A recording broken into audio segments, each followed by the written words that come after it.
اعوذ باللہ من الشیطان الرجیم بسم اللہ الرحمن الرحیم۔ عزیزان گرامی، آج جس ہستی کے بارے میں لب کشائی کرنی ہے وہ ہے امام جعفر صادق علیہ السلام۔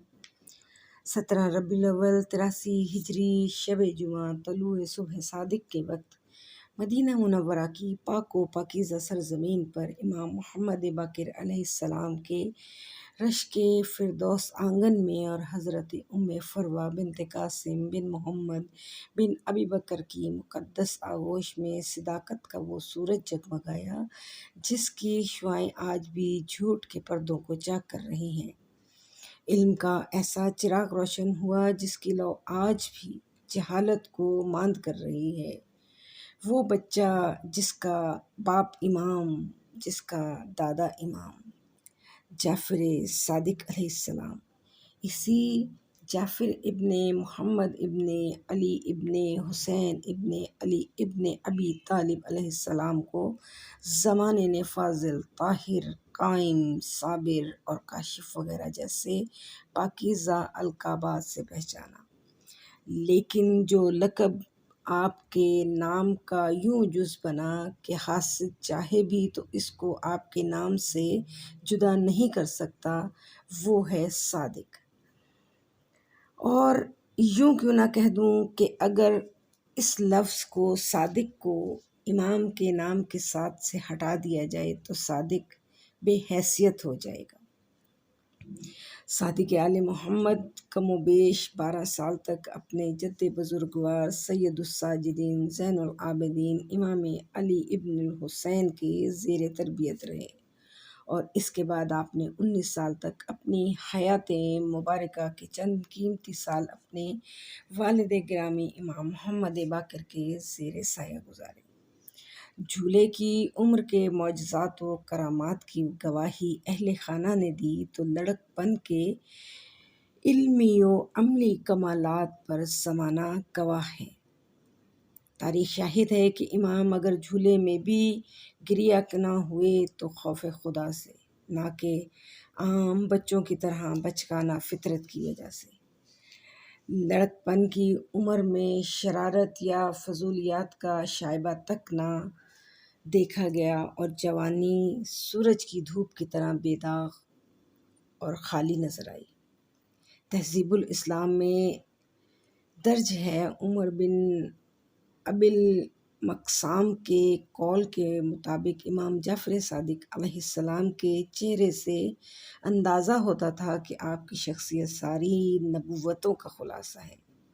تبلیغ دین اور ترویج حق امام کا شیوا رہی۔ حضرت امام زین العابدین اور حضرت امام محمد باقر سے ملنے کے لیے آنے والے حضرات اس کم سن جانشین رسول سے بھی فیضیاب ہو کر جاتے۔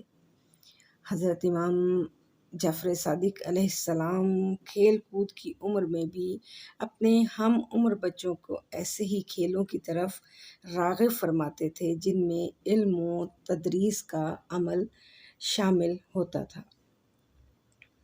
روایات میں مذکور ہے کہ امام اپنے ہم عمر بچوں کو اکٹھا کرتے اور استاد بن کر ایک جگہ تشریف فرما ہوتے اور باقی بچے طالب علم کی طرح سامنے بیٹھ جاتے۔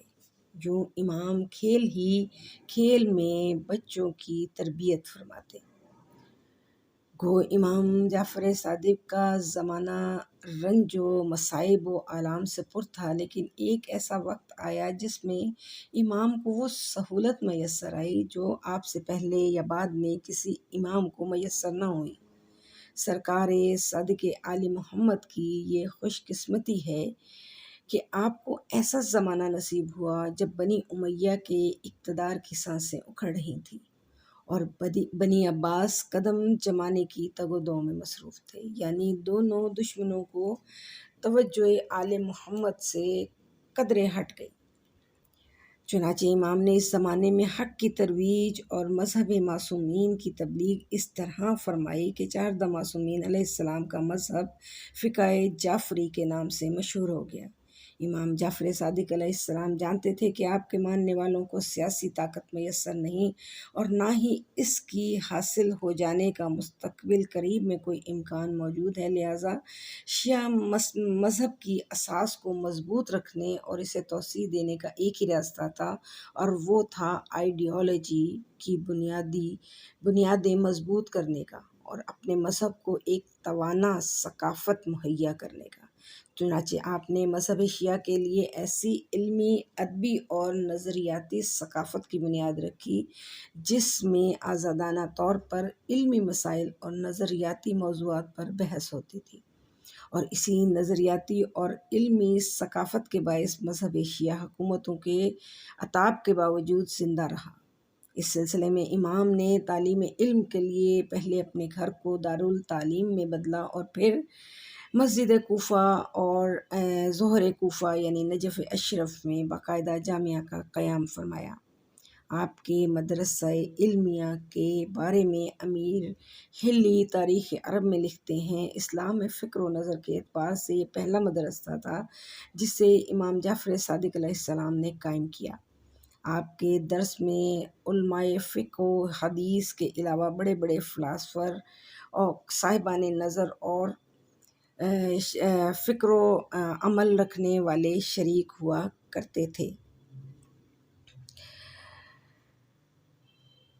رسالہ اسلام کے مطابق آپ کا گھر ایک دارالعلم یعنی جامعہ کی شکل اختیار کر گیا تھا، جہاں مختلف علماء کرام فقہ و حدیث، حکمت و کلام اور تفسیر و بیان کے علم حاصل کرتے تھے۔ اس کے بعد امام صادق علیہ السلام عراق تشریف لائے اور آپ نے کوفہ نجف میں علمی درسگاہ قائم فرمائی۔ نجف میں آپ کا قائم کردہ دارالعلم آج بھی موجود ہے اور روز اول کی طرح آج بھی حکومتی مخالفتوں کے باوجود علم کی نعمت تقسیم کرنے میں مصروف عمل ہے۔ امام سے استفادہ کرنے والوں کی تعداد ہزاروں میں ہے۔ آپ کے مدرسے سے فیض علم حاصل کرنے والوں کی تاریخ نے کم سے کم تعداد 4000 بیان کی ہے۔ علم دین اور فقہ، علم لسانیات و لغت، علم تفسیر و حدیث اور علم منطق و فلسفہ، علم کلام ہو یا علم بیان، علم سرو و نحو ہو یا علم اعداد و جفر، علم شعر و عروض ہو یا علم فلکیات، سائنس، کون سا ایسا علم ہے جس کی تعلیم کا آغاز امام جعفر صادق علیہ السلام نے نہ فرمایا؟ حضرت امام جعفر صادق سے فقہ و شریعت کا درس لینے والے زمانے میں امام مذہب کہلائے۔ مثلاً ایک طرف امام ابو حنیفہ امام صادق کی شاگردی کو اپنی ہلاکت سے امان کی وجہ بتاتے، تو دوسری طرف جریر طبری جیسا مورخ جسے علم دنیا، علم تاریخ کا امام مانتی ہے، تاریخ پر اپنے ناقدانہ رویے کو صادق آل محمد کے فیض کا نتیجہ بتاتے ہیں۔ اگر ہم مختصراً امام کی زندگی کو بیان کریں تو آپ کا نام جعفر، کنیت ابو عبداللہ، لقب صادق، آپ کے والد امام محمد باقر، والدہ ماجدہ، ام فروہ، ولادت 17 ربیع الاول، حیات 65 سال، مدت امامت 34 سال 114 ہجری سے 148 تک۔ آپ کے دور کے حاکمان ہشام بن عبد الملک، ولید بن یزید بن عبد الملک، یزید بن ولید، ابراہیم بن ولید، مروان، عمار، یہ خاندان بنو امیہ کے افراد خاندان بنی عباس سے صفا اور منصور دوان کی۔ آپ کی اولاد 7 فرزند اور 3 دختر، امام موسیٰ کاظم علیہ السلام، اسماعیل، عبداللہ، محمد، دیباج، اسحاق، علی عریضی، عباس، ام فروہ، اسماء اور فاطمہ۔ آپ کی شہادت ایک روایت کے مطابق 15 شوال یا پھر 25 شوال 148 ہجری۔ آپ کو جنت البقیع مدینہ منورہ میں دفن کیا گیا۔ آپ کی شہادت منصور دوان کی بنی عباس کے ظالم و جابر اور ستمگر حکمرانوں میں سے ایک تھا، اور خلفائے بنی عباس میں بدترین اور ذلیل ترین شخص تھا۔ امام صادق پر زیادہ سے زیادہ سختیاں کرتا تھا، اپنے بدترین اور سخت جاسوس آپ پر مامور کر دیے تھے۔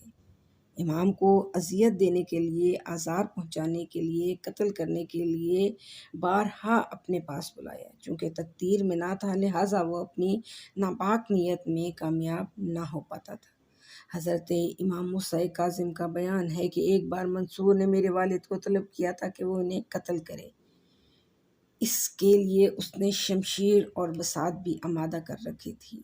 ربی جو منصور کے درباریوں میں سے تھا، اس کو اس بات کا حکم دیا کہ جب جعفر بن محمد میرے پاس آئیں اور میں ان سے گفتگو کرنے لگوں تو جس وقت میں ہاتھ کو ہاتھ پر ماروں، اس وقت تم ان کی گردن اڑا دینا۔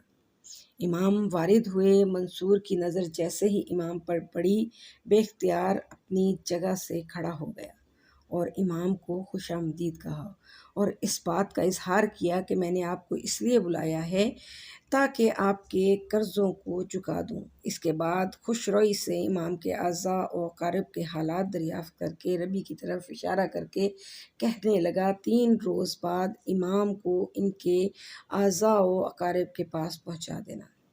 آخر منصور امام کو برداشت نہ کر سکا، جن کی امامت کا آوازہ اور رہبری شورائے ملت اسلامیہ کے گوشہ گوشہ میں تھی۔ شوال 148 ہجری میں امام کو زہر دیا گیا۔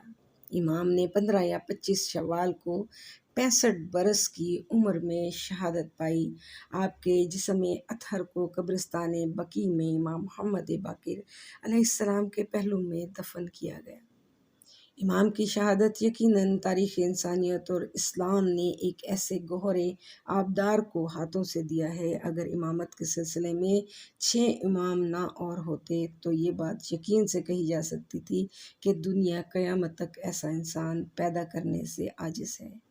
خدا فرشتے، صالح بندوں اور مومنین کا سلام ہو آپ کی روح پر۔ خلاق کے 2 عالم کا ایسا شاہکار امام صادق ہیں۔ خلاق کے 2 عالم کا ایسا شاہکار امام صادق ہیں۔ سرکار رسالت کا زندہ کردار امام صادق ہے۔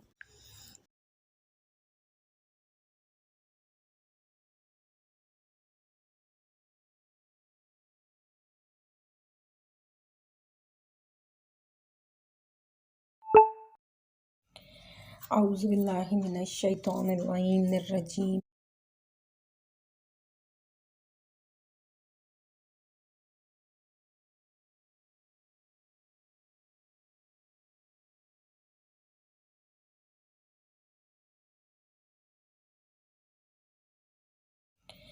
اعوذ باللہ من الشیطان الرجیم۔ بسم اللہ الرحمن الرحیم۔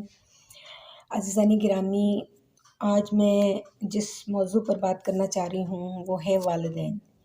عصمت والدین سے کسی کو انکار نہیں۔ کچھ اقوال ائمہ کے بیان کرنا چاہوں گی تاکہ ہمیں رہنمائی مل سکے کہ ہمیں اپنے والدین کے ساتھ کس طرح پیش۔ اس نے کہا کہ یہ شخص نبی ہے۔ میں نے کہا نبی نہیں، وہ نبی کے فرزند ہیں۔ اس نے کہا یہ تو نبی ہی ہیں، ایسی نصائح تو انبیاء ہی کرتے ہیں۔ میں نے کہا ہمارے نبی کے بعد کوئی نبی نہیں آنے والا، یہ ان کے فرزند ہیں۔ اس نے کہا بیٹا تیرا دین بہتر دین ہے، مجھے اس کے متعلق